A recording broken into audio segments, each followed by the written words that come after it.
Thank you so much for joining us today, Belvas. You've, of course, written a study on key stocks that we're looking at that are tradable in Africa, key sugar producers. Let's just have a macro view of the sector right now and the key dynamics that are playing into it. What are the prospects right now for sugar production in sub-Saharan Africa?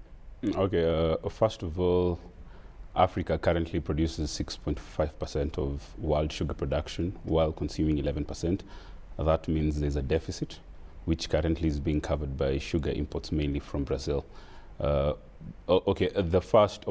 main opportunities that we see for sugar companies in Africa is to cover that deficit and for them to stop importing from Brazil and just do it locally. Why aren't sugar producers then coming to the party? Because we keep on hearing how much arable land there is, how much opportunity there is, and there are some key sugar producers like Omni-Cane, Dangote Sugar that have been around for some time with big funders behind them.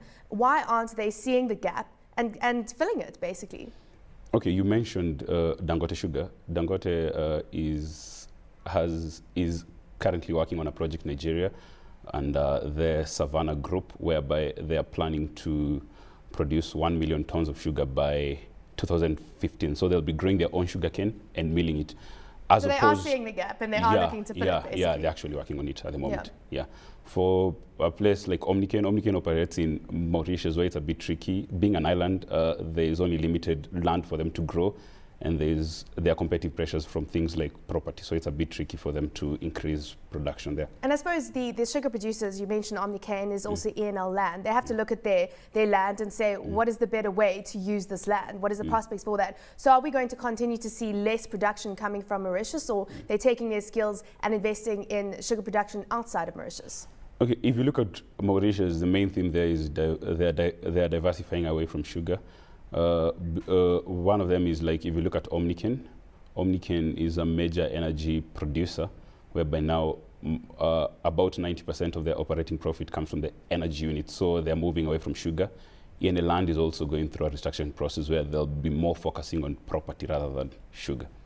Talk to us about your homeland, Kenya, and the dynamics that are playing out there in the sugar industry, because you've got the expiry of the COMESA safeguards, and that's going to impact key players like Mumias. Okay, the main producer there is Mumias. The others which are state-owned in a bad shape. For Mumias, the main problem is Mumias is a high-cost producer in comparison to other regional sugar producers. So once those COMESA safeguards come down and sugar from neighboring countries starts coming in, we expect prices to come down, and because of their high expenses, we expect their margins to be squeezed. Does this mean that if you had to have exposure to Mumias right now, you should be looking to sell your stock, or is it still trading on a PE right now that is pricing that in? Yeah, okay, we believe the COMESA issue is priced in, and they have a dividend yield of 8.2, which we think is really attractive. So we think the downside is limited, and you should hold for the dividend yield. Which sugar producer right now, of the ones that you've listed, and they go all the way from Hippo in Zimbabwe, Zambian Sugar, you've got Illovo, Malawi, of all the ones that you've got in the universe right now, which one has the most exciting prospects for growth? Okay, from a top-line perspective, obviously you have to talk about Dangote Sugar. I mean, they have 70% market share. Nigeria has about 160 million people, economic growth rate above 5%. So we expect that from a demand perspective, it should be high going forward. If you look at the main drawback at Dangote is that they import the sugar and they don't grow and mill it. Yeah. They're actually working on their project in Savannah. Once that comes through and they take care of the issue of importing, everything should be fine going forward. Malawi also is an interesting one because of the margins that they're getting on that front. Yeah, okay.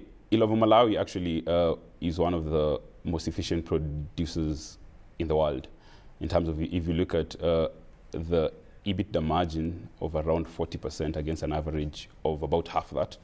So, and this is mainly because they control the whole process. Illovo Malawi is so good that it actually contributes 40% of operating profit for the group, Illovo Group. So it's a very efficient producer. So you're looking at Dangote Sugar and Illovo Malawi, two of the stocks that are offering the sweetest opportunities for growth if you're looking to make some money in the sugar sector in Africa. That was Belvas Otieno joining us from Imara Africa Securities.